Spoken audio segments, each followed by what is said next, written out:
오늘 제가 잠깐 은행에 갈 일이 있었는데 저기 이제 송정역에 출구 나오면 은행이 있어요. 그래서 이제 그 돈을 뽑고 있는데 갑자기 옆에 있던 어떤 분이 목사님 그러는 거예요. 알고 봤더니 거기서 김정복 권사님이 같이 돈을 뽑고 있었어. 근데 너무 깜짝 놀래갖고 그래갖고 이제 같이 짐도 무거운 짐을 또 저한테 맡겨드리고 또 집 댁까지 제가 모셔다 드렸어요. 걸어서 아주 좋은 교제 시간을 가졌습니다. 하여튼 희한한 곳에서 성도님을 만나니까 우리가 방금 전에 찬양했던 노래가 너무 좋은 것 같아요. 우리의 시선을 주님께 고정하고 그럼 그때부터 주님이 역사하신다는 거 아니에요. 제가 주일날 지난 주일에 홍해의 광야길 또 블레셋 사람의 땅의 길, 근데 참 이상하게 하나님은 쉬운 길, 빨리 가는 길 놔두고 힘들고 오래 걸리는 길로 인도하셨잖아요. 이제 이번 주에도 제가 또 그 말씀 전할 텐데, 근데 이제 이스라엘 백성들이 이 하이웨이 고속도로가 아니라 비포장도로를 이제 달려야 되는데 그때 그들의 시선은 어디에만 두면 되는 거예요? 구름 기둥과 불 기둥에만 두면 되는 거예요. 그렇죠? 구름 기둥과 불 기둥. 그것이 내비게이션이 돼갖고 우리를 보호해주고 인도해주는, 다시 말해서 하나님의 임재가 있는 길이었죠.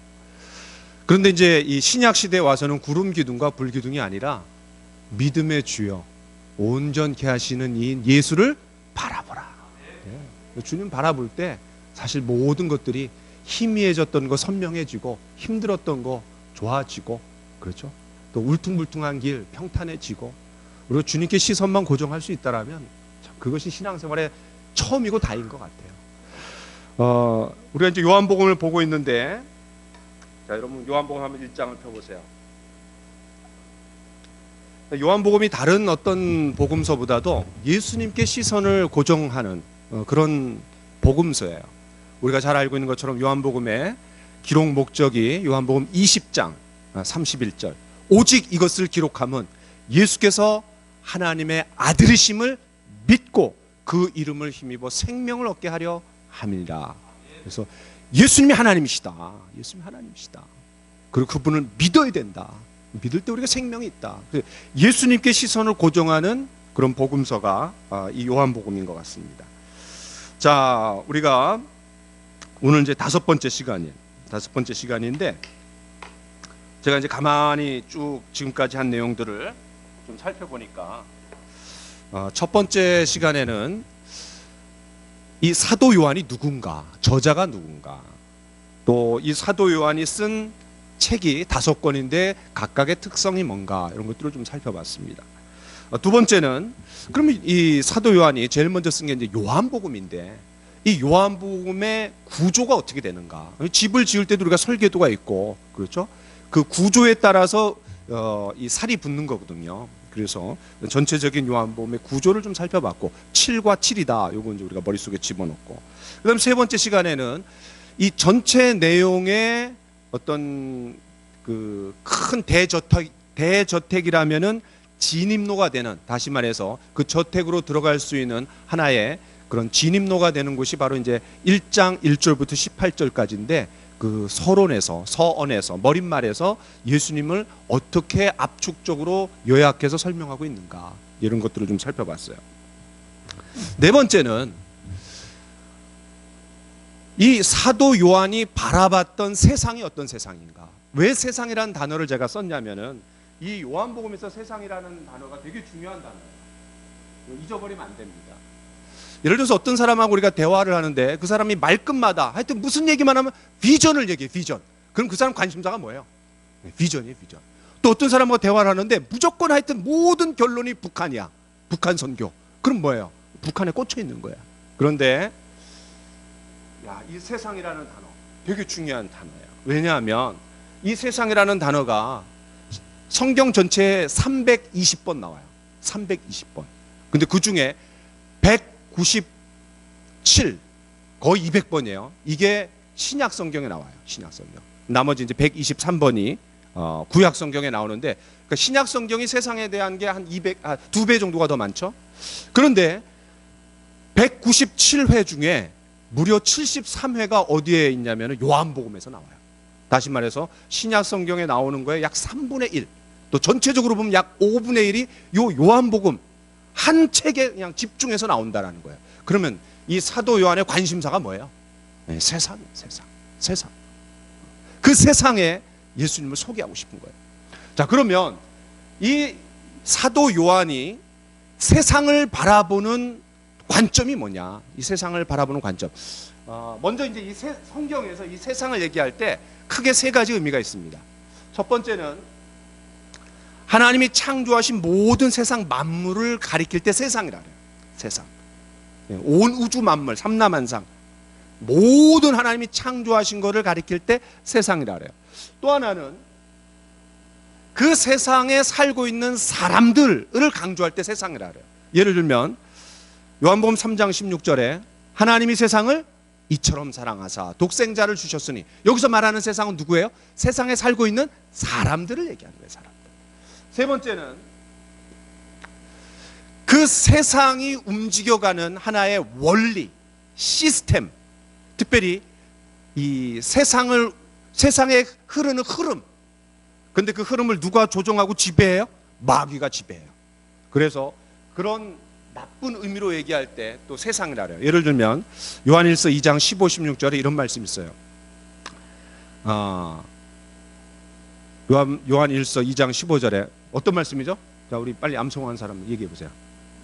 이 세상이나 세상에 있는 것들을 사랑하지 말라. 누구든지 세상을 사랑하면 아버지의 사랑이 그 안에 있지 아니하니. 그러니까 누구든지 세상을 사랑하지 말라. 그는 사람을 얘기하는 게 아니죠. 또 하나님이 창조하신 피조물들을 얘기하는 게 아니죠. 여기서 말하는 세상이 뭐예요? 마귀가 조종하고 지배하는 세상의 원리, 세상의 흐름을 얘기하는 거예요. 이해되시죠? 그래서 이 세상이라는 단어가 이 요한복음에 되게 중요하고, 성경에서 세상이라는 말을 썼을 때 크게 이 세 가지 의미가 들어있다라는 거. 자, 그런데 여기서 이제 말하려고 하는 세상은 세상에 있는 사람들을 얘기하는 거예요. 세상에 있는 사람들. 이 사도 요한이 세상에 있는 사람들을 말할 때 세상인데, 그러면 어떤 관점으로 사도 요한이 풀어나가고 있는가, 이 세상을. 크게 세 가지입니다. 다시 이제 1, 2, 3을 쓰면은, 첫 번째는 이 세상은 빛을 필요로 하고 있다는 거예요. 빛을 필요로 하는 세상. 그래서 우리가 서론에서 봤을 때 빛이 몇 번 나온다 그랬어요? 7번 나온다 그랬어요. 이 7은 완전수예요. 그래서 이 빛을 필요로 하는 세상이다. 자, 두 번째는 어떤 세상이에요? 증거자를 필요로 하는 세상이다. 증거자를 필요로 하는 세상이다. 세 번째는 믿음이 필요한 세상이다. 믿음을 필요로 하는 세상. 이게 가장 키입니다. 우리가 이 요한복음을 볼 때, 특별히 1절부터 18절까지를 볼 때 이 세상이 어떤 세상이냐? 빛을 필요로 한다라는 거예요. 자, 그러면 이 세상이 빛을 필요로 한다라면 이 세상은 어떤 상태에 있다라는 거예요? 예, 어둠 가운데 있다라는 거예요. 어둠 가운데 있다라는 거죠. 그런데 이 요한복음이 약간 창세기랑 비슷하게 가요. 그렇기 때문에 우리가 이거를 조금 더 깊이 생각해 보면, 창세기 1장 2절에 3절에서 빛이 있으라 그래갖고 빛이 생겼는데, 그 빛이 있기 전에 어떤 상태예요? 흑암과 혼돈과 공허. 그렇죠? 바로 이 땅이, 지금 이 세상이, 사람들이 무지 가운데 있어요. 그리고 무질서 가운데 있어요. 그리고 무의미 가운데 살아가고 있어요. 인생의 참된 의미와 목적을 보는 채 다들 자기 소견에 오른 대로 방황하고 살아가고 있다는 거예요. 바로 그때 이 어둠과 혼돈과 공허가 하나님께서 빛이 있으라 첫째 날, 그러면서 창조가 본격화되고, 그리고 모든 이 세 가지가 물러가듯이 빛 대신 예수님을 우리가 마주칠 때, 그분을 마음속에 모셔드릴 때 우리 안에 있는 어둠과 혼돈과 공허가 싹 물러가는 거예요. 이게 놀라운 거죠. 저와 여러분들이 다 그런 것들을 경험하지 않았습니까? 그렇죠? 자, 두 번째, 우리가 이제 지난 시간에 이거를 얘기하다가 좀 말았던 것 같아요. 자, 증거자가 누구예요? 네, 세례 요한이에요. 세례. 자, 이 세례 요한은 어떤 사람이에요? 여자가 낳은 자 중에 가장 큰 자다. 가장 크다라는 게 뭐예요? 계시의 측면에서 하나님에 대한 계시, 하나님을 알 수 있는 거에 연관해 갖고는 가장 커요. 왜? 예수님 직접 봤으니까. 예수님 직접 세례도 줬고 또 예수님 직접 소개했잖아요. 그러니까 여자가 낳은 자 중에 가장 큰 자다. 또 마태복음에 보면 예수님 뭐라 그러냐면 구약 성경의 모든 예언자가 말한 게 결국은 어디까지예요? 세례 요한까지라 그랬어요. 그러니까 구약 성경의 가장 큰 자는 이 세례 요한이라고 할 수 있어요. 자, 그런데 이 세례 요한이 또 어떤 사람이에요? 구약의 마지막 선지자인데 이 신약과 구약이 서로 떨어져 있어요. 왜냐하면 말라기 선지자 이후에 400년 동안 선지자도 없었고 선지자가 없으니까 하나님 말씀도 없었잖아요. 그런데 이 400년의 간극이 생겼는데 이거를 딱 두 끈을 마주잡고 신약과 구약을 연결시켜 준 사람이 누구라고요? 요 세례 요한이에요. 세례 요한이 얼마나 중요해요. 그렇죠? 자, 그런데 여러분 이제 요한복음 1장 1절부터 18절까지 한번 보세요. 신기한 게 있어요. 자, 처음에는 누구에 대해서 얘기해요? 1장 1절부터 쭉 처음에 누구를 얘기해요? 예수님을 얘기하는 거예요. 예수님.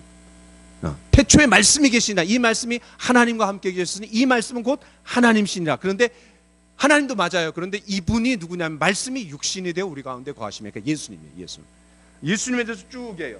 그러다가 6절부터 하나님께로부터 보내심을 받은 사람이 있으니 그의 이름은 요한이라. 여기서 말하는 요한은 사도 요한, 이 책을 기록한 사도 요한이 아니라 세례 요한이죠. 다시 말해서 6절, 7절, 8절이 누구에 대한 얘기냐면 세례 요한에 대한 이야기예요. 자, 그러다가 9절부터 또 누구의 이야기로 바뀌어요? 참빛, 곧 세상에 와서 비추는 빛. 누구냐면 예수님이에요. 예수님에 대해서 쭉 얘기해요. 그러다가 15절, 이제 누구에 대한 얘기를 해요? 다시 세례 요한이에요. 그렇죠? 그러다가 16절, 17절, 18절까지 또 누구의 얘기로 바뀌어요? 예수님에 대한 이야기로 바뀌어요. 자, 제가 지금 무슨 얘기했냐면 예수님, 세례 요한, 예수님, 세례 요한 계속해서 교차하고 있어요. 그러다가 19절부터 또 누가 나와요? 세례 요한이 나와요. 자, 이건 제가 이제 뭘 얘기하려냐면 세례 요한이 너무너무 중요하다. 세례 요한. 적어도 요한복음에서 이 세례 요한은 상당히 중요한 사람이라는 거예요. 왜? 예수님 소개해야 되니까. 증거해야 되니까. 이해되세요? 네. 자, 그래서 이제 이 증거자에 대해서 조금 우리가 세례 요한을 조금 더 설명해 보려고 합니다. 자, 그런데 지난 시간에 제가 성경을 크게 세 시기로 나눌 수 있다 그랬어요. 처음에는 구약 성경, 그 다음에 사복음서, 그 다음에 사도행전 이후부터 요한계시록까지. 자, 처음에는 성부의 전성시대. 그렇죠? 그 성부 하나님이 주로 역사하셨어요. 그 다음에 사복음서에는 당연히 누가 주로 역사하세요? 네, 성자 예수님. 그 다음에 마지막에는 성령 하나님. 그런데 성부 하나님과 성자 예수님의 시대를 연결해주는 역할을 누가 했다고요? 네, 요 세례 요한. 자, 그러면 성자 예수님과 성령 하나님을 연결해 주시는 역할을 누가 해요? 베드로. 베드로. 사도행전 2장에 오순절날 성령이 오신 사건을 베드로가 요엘서를 인용하면서 쫙 풀어나가잖아요. 그러니까 야, 이 세 시기를 연결해주는 두 사람이 누구냐면 세례 요한이고 베드로예요. 얼마나 중요해요. 그렇죠? 자, 그러면 이제 세례 요한을, 그러면 이 세례 요한이 어떤 역할을 했길래 증거자의 그런 사명을 잘 감당했느냐, 그거를 좀 보겠습니다. 자, 6절을 한번 보세요. 6절. 6절에 의하면 이 세례 요한을 하나님께로부터 보내심을 받은 사람이다 그랬어요. 세례 요한에 대한 소개가 적어도 요한복음에 의하면 하나님께로부터 보냄을 받은 사람이다. 근데 보냄 받은 목적이 뭐래요? 7절에? 예, 증언하기 위해서. 누구를 증언해요? 예수님을 증언하기 위해서. 그 다음에 8절에 보면 이제 좀 전에 얘기했던 것처럼 그 빛을 증언하는데 그 빛이 이제 예수님이에요. 그렇죠? 예수님. 자, 그러면 하나님께로부터 보내심을 받았다. 요거를 우리가 조금 더 추적 한번 해보겠습니다. 그러면 우리가 이 시대의 세례 요한의 역할을 하는 게 그리스도인이고 교회의 역할이라 그랬잖아요. 그럼 우리의 사명과 우리의 정체성을 좀 더 잘 이해할 수 있을 것 같아요. 자, 그럼 우리 세례 요한을 소개하는 곳으로 한번 가보죠. 자, 어디에 가면 있을까요? 세례 요한이 이사야 40장입니다. 이사야 40장을 한번 보죠. 이사야 40장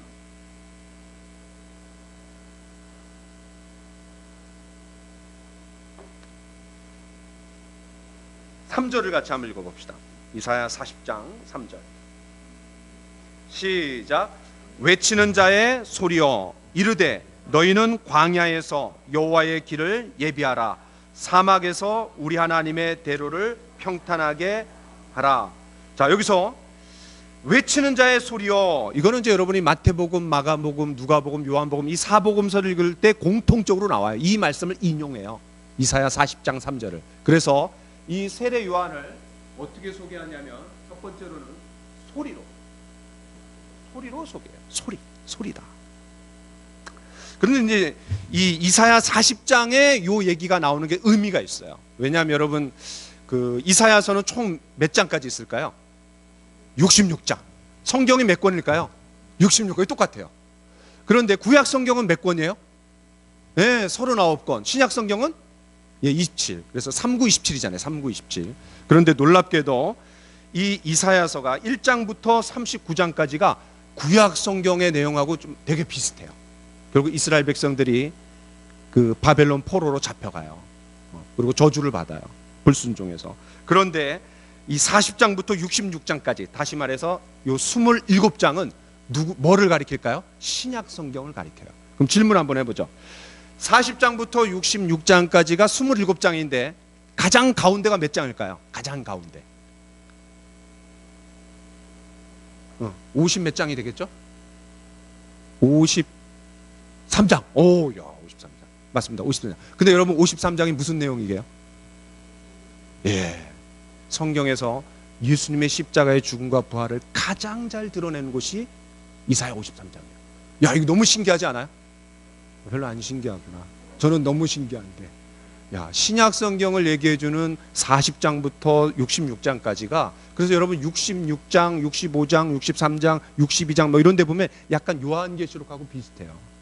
그런데 요 40장이 뭘로 시작하냐면 너희의 하나님이 이르시되 너희는 위로하라. 내 백성을 위로하라. 너희는 예루살렘의 마음에 닿도록 말하여 그것을 외치라. 그 노역의 때가 끝났고, 여기서 말하는 노역은 뭐냐면 바벨론 포로가 끝났다라는 거예요. 끝났기 때문에, 죗값을 다 치렀기 때문에, 70년이 됐기 때문에 이제 해방이고 이제 위로해 주라는 거예요. 그런데 1차적인 거는 바벨론 포로에서 해방된 거를 위로하라는 거지만, 궁극적으로는 뭐예요? 죄와 사망과 심판과 마귀 가운데 눌려 지내던 이 백성들을 예수님께서 오셔갖고 해결해 주기 때문에 이제는 위로의 시대, 해방의 시대가 왔다라는 것을 선포하는 거랑 똑같은 거예요. 자, 그러면서 놀랍게도 마태, 마가, 누가, 요한 요 네 개의 복음서에서 항상 초두에 세례 요한을 소개하면서 요 3절을 인용해요. 그런데 그 세례 요한이 뭐라고요? 소리예요. 소리. 자, 그러면 이 소리는 중요하지만 사실은 소리 자체가 중요한 게 아니라 이 소리가 의미가 있으려면 뭐를 담아내야 되냐면 소리에 내용이 있어야 돼요. 내용이 빠진 소리는 그건 울리는 꽹과리랑 똑같은 거죠. 그냥 바람 속에 한번 훅 선포가 되고 없어지고 그냥 없어지는 거랑 똑같은 거예요. 그 소리에 내용이 담겨 있어야 돼요. 내용. 그럼 내용이 누구예요? 그 내용이 예수님. 그 예수님을 담아낼 때 소리가 진짜 의미가 있는 거예요. 자, 그 다음 두 번째,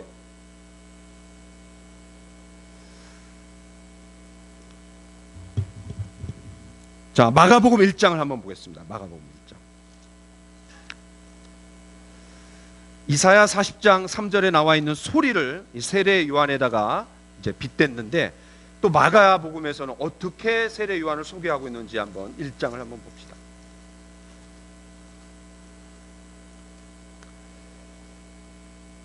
자,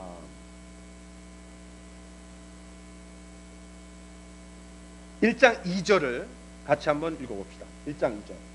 자, 시작. 이사야의 글에 보라, 내가 내 사자를 내 앞에 보내노니 그가 내 길을 준비하리라. 광야에 외치는 자의 소리가 있어 이르되 너희는 주의 길을 예비하라. 그의 오실 길을 곧게 하라. 기록된 것과 같이. 자, 우리가 아까 이사야서를 읽었는데 사실 내가 내 사자를 내 앞에 보내노니 이건 없어요. 그럼 이건 어디에 있는 말씀일까요? 여러분 그 각 줄로 한번 보세요. 기억 이렇게 되어 있으니까 맨 밑에 보면 뭐라고 써 있어요? 말라기 3장 1절이에요. 자, 그럼 말라기로 한번 가보겠습니다. 말라기. 이 말라기서는 구약 성경의 마지막 책인데 조금만 가면 이제 신약 성경이 나오잖아요. 그리고 놀랍게도 이 말라기서에서 예수님을 소개하는 세례 요한에 대해서 몇 가지 우리가 단서를 줘요. 자, 말라기 3장 1절을 한번 보겠습니다.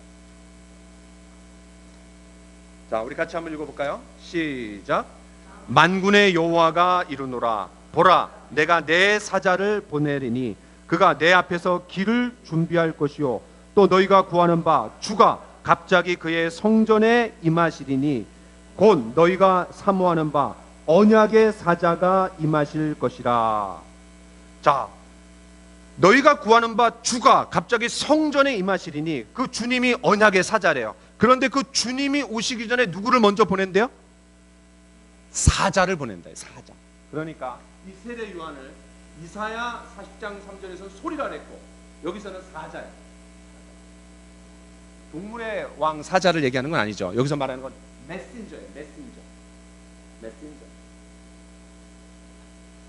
메시지 하면은 말, 또 설교 뭐 이렇게 할 수 있지만 메신저는 그 말을 옮기는 사람이에요. 말을 옮기는 사람. 자, 아까 소리에서는 뭐가 중요하다고요? 내용이 중요해요. 내용이 중요해요. 예수님을 전해야 돼요. 특별히 예수님의 뭐를 전해야 돼요? 예수님의 십자가의 죽음과 부활을 전해야 돼요. 왜? 예수님의 삶의 가장 핵심이 이 두 가지이기 때문에. 그래야지 진짜 소리의 역할을 감당하는 거예요. 그러니까 저와 여러분도 입만 열면 또 예수님에 대해서 이야기만 하면 우리가 예수님을 전하고 예수님의 십자가의 죽음과 부활을 전할 수 있어야 돼요. 그래야지 이 세례 요한의 역할을 감당하는 거예요. 교회도 마찬가지예요. 교회도 많은 말씀을 가르치지만 가장 핵심이 뭐예요? 예수님을 전해야 되고 그리고 예수님의 십자가를 강조해야 돼요. 여러분, 우리 교회가 합쳐지면서 제가 십자가를 18번을 전했어요. 그러면서 우리 교회가 이 십자가의 토대 위에 세워지려고 부단히 노력했고 하나님의 은혜로 우리가 하나가 되는데 하나님이 역사하신 것 같아요. 십자가를 전해요. 자, 그러면 사자는 뭐가 강조될까요? 사자. 메신저는 뭐가 강조돼요?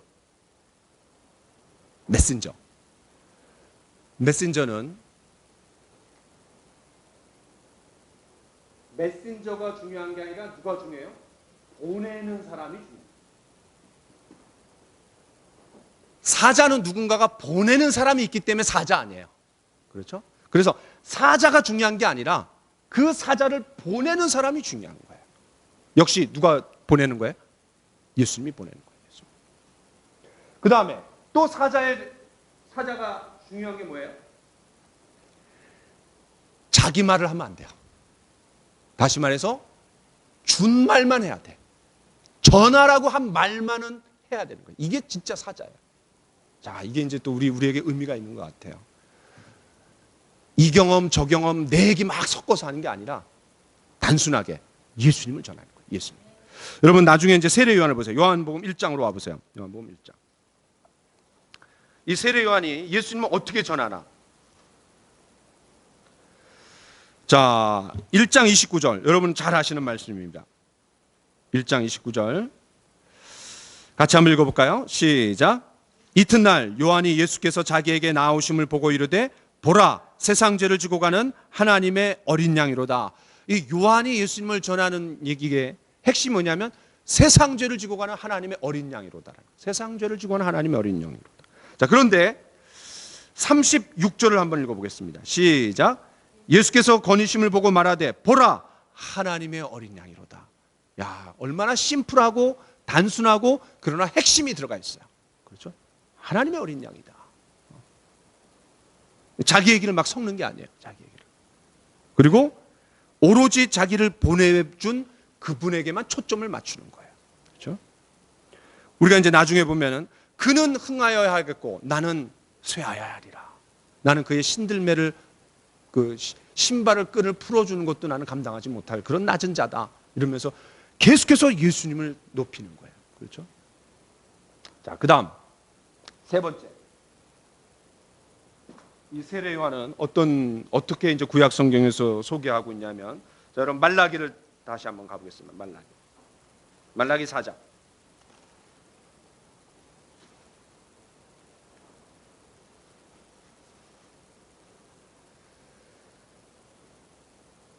자, 말라기 4장 5절, 6절을 같이 한번 읽어보겠습니다. 5절 6절. 다시 말해서 구약 성경의 맨 마지막 구절 두 구절이에요. 여러분 참고로 이 신약 성경도 그렇고 구약 성경도 그렇고 장과 절이 있잖아요. 최초의 성경엔 장과 절이 있었을까요? 없었을까요? 없었어요. 이건 나중에 13세기, 16세기에 생긴 거예요. 사람들이 읽기 쉽게 또 그렇게 하도록 하기 위해서 이제 나중에 생긴 거예요. 중세시대 때. 자, 5절 6절 같이 한번 읽어보겠습니다. 시작. 보라, 여호와의 크고 두려운 날이 이르기 전에 내가 선지자 엘리야를 너희에게 보내리니 그가 아버지의 마음을 자녀에게로 돌이키게 하고 자녀들의 마음을 그들의 아버지에게로 돌이키게 하리라. 돌이키지 아니하면 두렵건대 내가 와서 저주로 그 땅을 칠까 하노라 하시니라. 여러분 흥미로운 게 있죠. 구약 성경의 마지막 단어가 뭐예요? 저주로 끝납니다. 구약 성경답죠. 왜냐하면 예수님이 오기 전에 결국 저주 가운데 있다라는 거예요. 근데 여러분 신약 성경은 생명으로, 그렇죠? 또 마지막에는 요한계시록이 나오잖아요, 그렇죠? 그러니까 구약 성경의 마지막이 저주예요. 자, 그런데 여기서 중요한 거는 5절 6절에 여호와의 크고 두려운 날이 이르기 전에 내가 누구를 보낸다고요? 엘리야를 보내겠다 그랬어요. 자, 그럼 여기 손을 잡고 여러분 어디를 가냐면 마태복음 11장을 한번 보겠습니다. 마태복음 11장.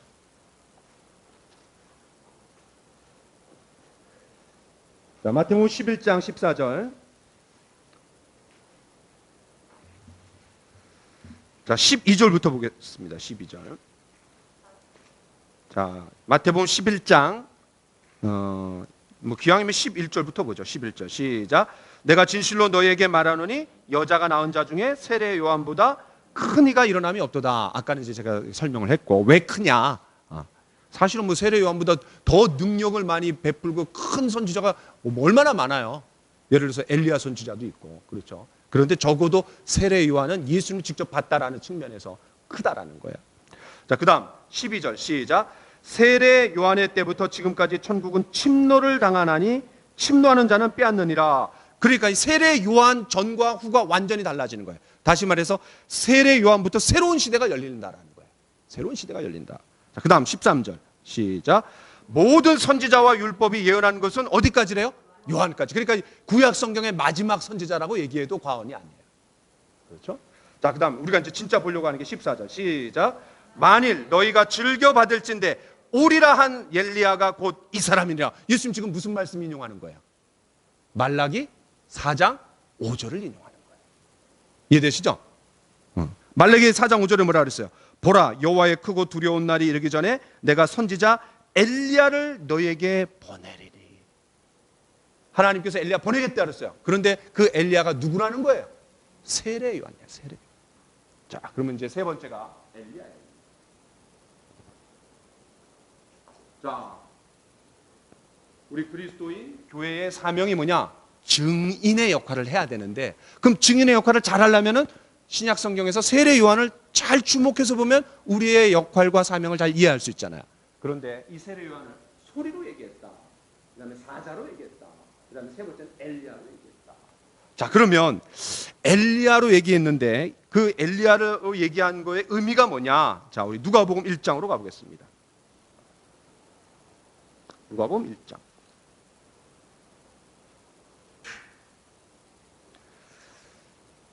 자, 누가복음 1장 15절을 같이 읽겠습니다. 시작. 이는 그가 주 앞에 큰 자가 되며 포도주나 독한 술을 마시지 아니하며 모태로부터 성령의 충만함을 받아. 여러분, 태어나면서부터 포도주나 독한 술을 마시지 않는 사람들 우리가 뭐라 그래요? 나실인이라 그러죠. 민수기 6장에 보면 나실인 규정이 나와요. 삼손도 사실 나실인이고. 자, 그런데 모태로부터 성령이 충만했대요. 야, 모태로부터 성령이 충만했대요. 우리 이문경 자매가 이제 돌아오는 주에 다음 주에 이제 애를 낳아야 되는데, 모태로부터 성령이 충만해갖고 잘 우리 교회 나와갖고 애를 가졌고 또 잘 또 낳아야 되잖아요, 그죠? 여러분 기도 많이 해주세요. 자, 16절 시작. 이스라엘 자손을 주 곧 그들의 하나님께로 많이 돌아오게 하겠습니다. 여기서 중요한 게 돌아오다라는 말이에요. 돌아오다. 마음을 돌이키는 일을 누가 하는 거예요? 세례 요한이 하는 거예요. 자, 17절 시작. 그가 또 엘리야의 심령과 능력으로 주 앞에 먼저 와서 아버지의 마음을 자식에게 거스르는 자를 의인의 슬기에 돌아오게 하고 주를 위하여 세운 백성을 준비하리라. 그렇죠? 그럼 엘리야가 뭐 하는 사람이에요?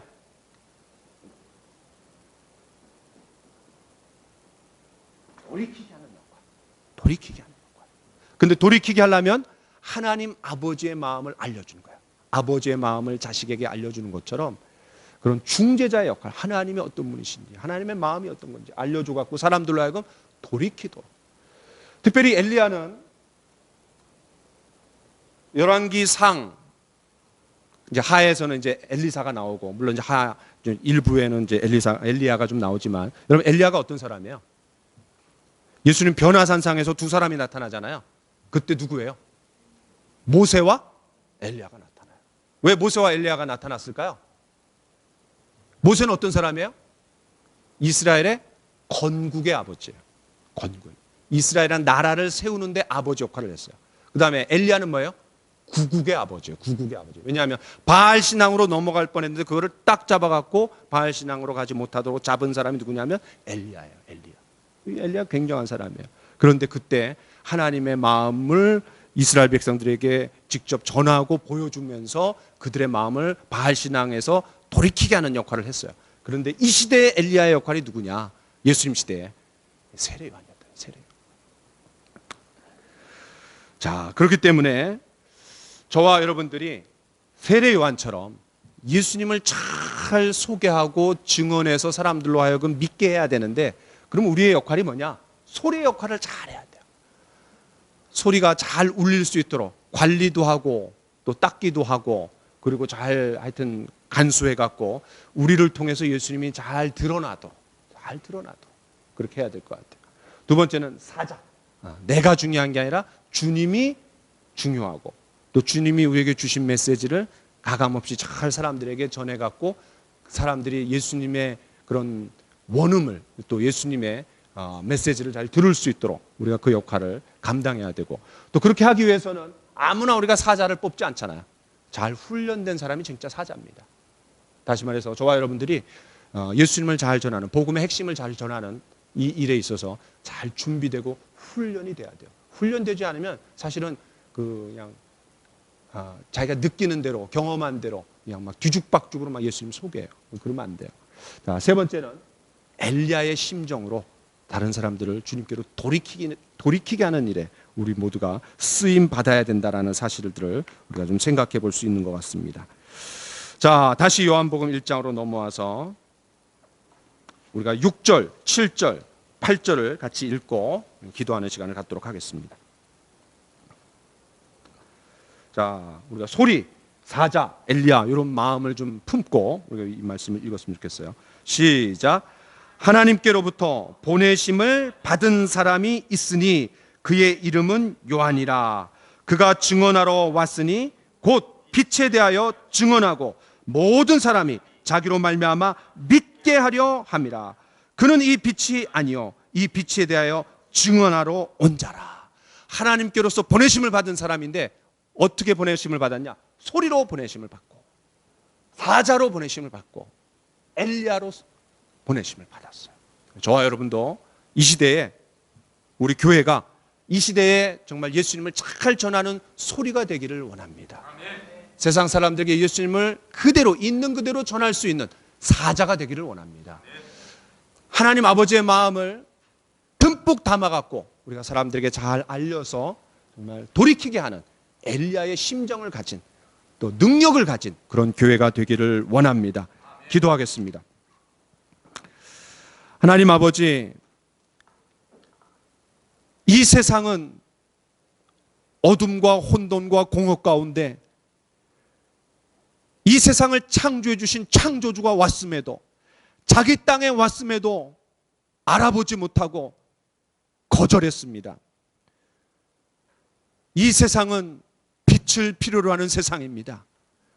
그러나 이 빛이 하나의 개념이고 철학적인 관념이 아니고 인격이기에 예수님을 소개하는 증거자를 필요로 합니다. 오 주님, 이 시대에 사랑하는 우리 귀한 성도님들, 우리 교회가 소리요, 메신저요, 엘리야의 역할을 감당하는 이 시대의 세례 요한이 될 수 있도록 주님 인도하여 주시옵소서. 자꾸 복음이 전해지지 않고 복음의 능력이 희석이 되고 복음의 엑기스가 이것저것으로 물에 타갖고 복음의 원액이 희석되어가는 이 시대입니다. 오 주님,